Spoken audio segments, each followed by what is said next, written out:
What's up internet, here we go again. Kali ini kita akan ngebahas alur sebuah film yang berjudul Tulip Fever. Dirilis pada tahun 2017, film ini menceritakan tentang seorang istri saudagar kaya yang berkhianat dan akhirnya dia pun memiliki hubungan dengan seorang pelukis yang sebelumnya dipanggil oleh suaminya. So, bagaimanakah kisah selengkapnya? Langsung aja kita masuk ke dalam alur ceritanya.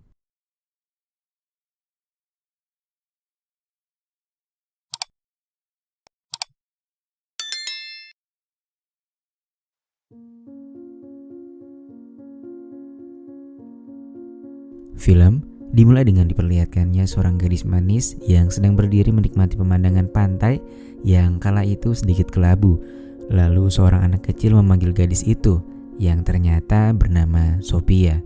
Nama yang cantik dan sangat aerodinamis itu sangat cocok baginya. Sophia pun dibawa berlari menuju gereja yang dimana itu adalah sekaligus tempat tinggalnya. Rupanya hari itu adalah hari kepergiannya sebab dia akan dipersunting dengan saudagar kaya dan juga sangat dermawan. Sebelum pergi, seorang biarawati yang dituakan di sana memberikan sepatah dua patah kata untuk dijadikan Sophia sebagai pegangan hidup, di mana dia diminta untuk selalu berbuat baik dan sepenuh hati melayani suaminya. Beberapa saat kemudian, kereta kencana yang ditarik oleh kuda pun datang untuk menjemput Sophia dari tempat tinggalnya. Dia diantar oleh adik-adik asuhnya yang sangat menyayanginya. Tetes air mata juga tak dapat dihindarkan menyambut kehilangan sosok kakak yang begitu dewasa dan mengayomi adik-adiknya itu. Singkat cerita, 3 tahun sudah cerita ini berlalu. Sophia kini hidup mewah dan damai dengan suaminya yang bernama Cornelis Sanford. Sophia terlihat sedang memikirkan suatu hal di depan ruang perapian. Dan hal itu dikarenakan pernikahannya yang sudah berlangsung selama 3 tahun tak kunjung dikaruniai seorang anak. Ketika di tempat kerjanya, seorang teman menyarankan Cornelis untuk mengembalikan Sophia ke asramanya karena tak dapat memberikannya keturunan, lalu menyarankan kepadanya untuk menikah lagi dengan gadis lain. Di rumah itu, mereka tak hanya hidup berdua saja, mereka juga merekrut seorang wanita bernama Maria yang membantu mengurusi rumah mereka.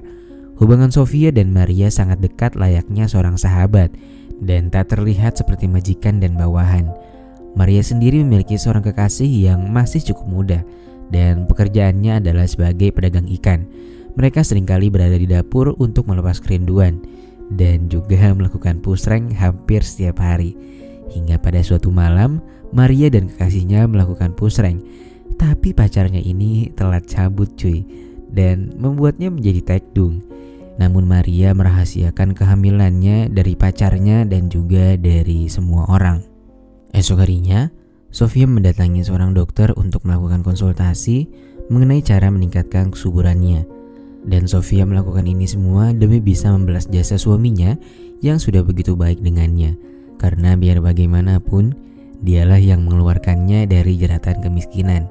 Namun saat di dalam, dokter yang tak tahan melawan rasa ngantuknya malah menurunkan resletingnya. Sophia pun akhirnya menampar dokter gadungan itu lalu pergi dari sana. Anjay, dasar lu Dr. Strange. Seiring berjalannya waktu, Sophia dan suaminya terus berusaha untuk dapat memiliki keturunan. Mereka juga seringkali berdoa menurut agama dan keyakinan masing-masing dimulai. Lah, kok jadi berdoa anjing? Kocak nih yang nulis skrip, anjir. Lanjut, namun rupanya semua usaha itu terasa sia-sia karena Sophia hingga hari ini belum juga diberikan keturunan.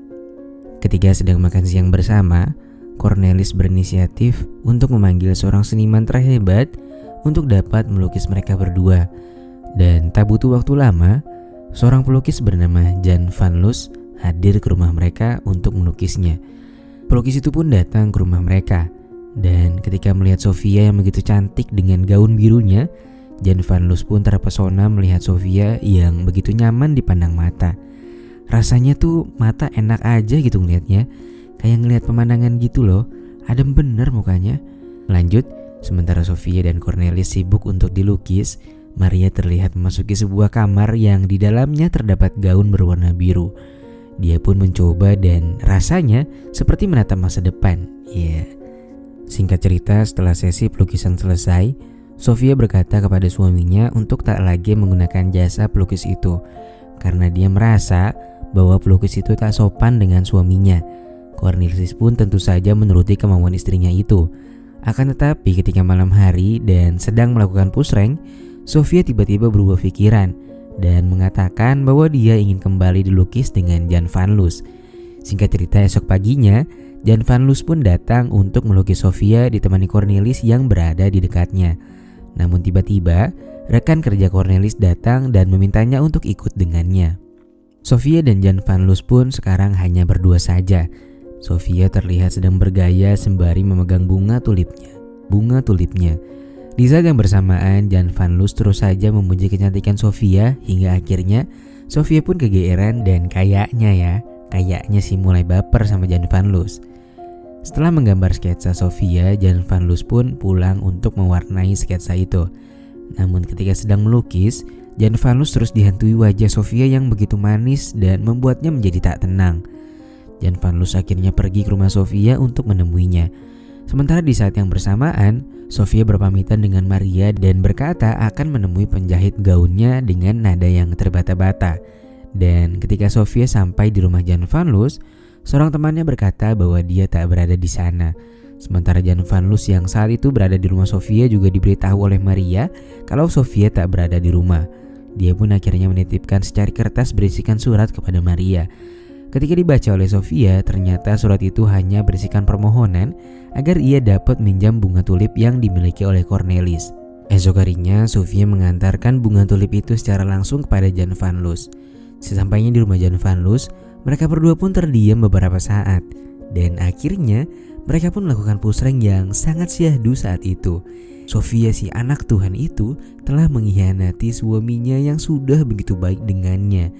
Dia lupa akan nasihat-nasihat ibu biarawati itu.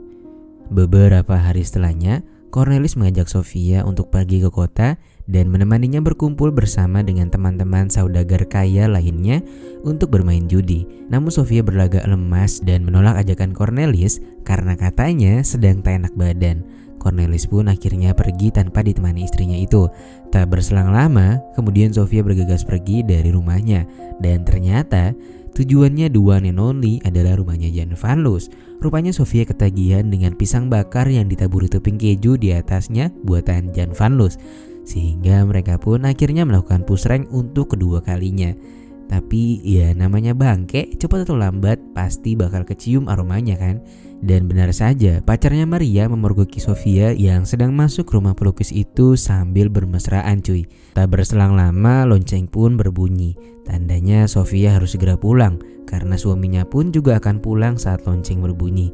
Sofia berlari terbirit-birit dan masuk rumahnya menggunakan knalpot racing.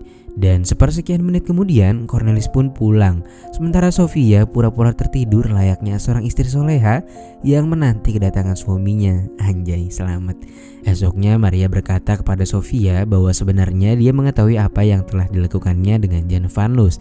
Dan Maria akan memberitahukan hal itu kepada Cornelis jika Sofia membocorkan kepada orang-orang jika Maria hamil. Nah, by the way, ini kan ceritanya berlatar tahun 1900 awal-awal gitu ya. Dan di zaman itu Eropa nggak ngebolehin wanita hamil untuk kerja gitu cuy. Apalagi hamilnya di luar pernikahan gitu. Udah pasti nantinya Cornelis bakalan mecat Maria kalau sampai tahu Maria lagi mengandung. Maka dari itu mereka pun akhirnya membuat sebuah rencana di mana Maria diminta untuk menutupi perutnya yang nantinya akan terus membesar karena hamil. Sementara Sofia memperbesar perutnya dan bertingkah seolah-olah hamil. Singkat cerita, Dr. Strange gadungan itu pun diminta untuk datang dan memeriksa kandungan Sofia. Namun sebelumnya dokter ini juga udah sekongkol buat ngelancarin rencananya Sofia dan juga Maria. Nice. Neither fast nor slow.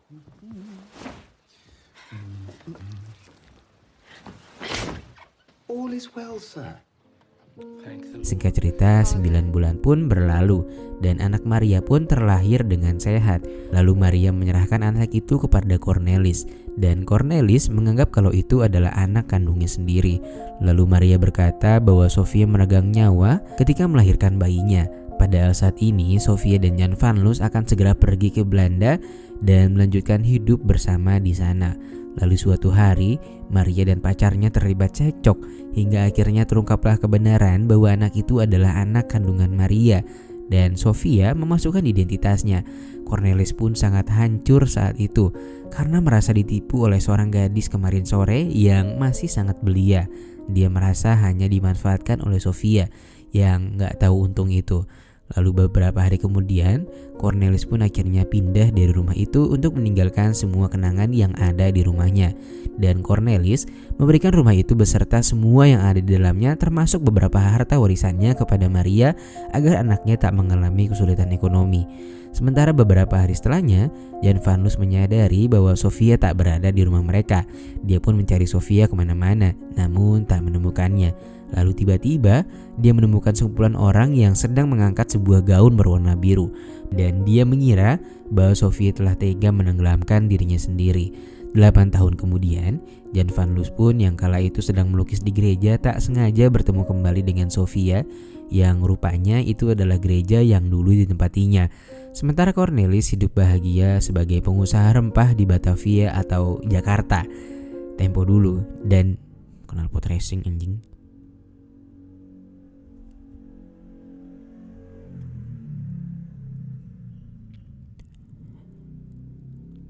Dan yang paling diuntungkan dalam cerita ini adalah Maria yang sekarang hidup bahagia dan sangat berkecukupan dengan 6 orang anak bersama dengan kekasihnya yang sekarang sudah sah menjadi suaminya.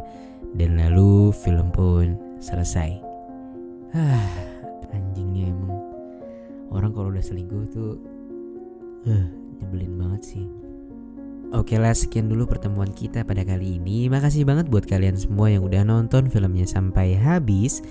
Dan jangan lupa buat klik tombol subscribe supaya kalian gak ketinggalan video-video terbaru dari channel ini. Oke, see you.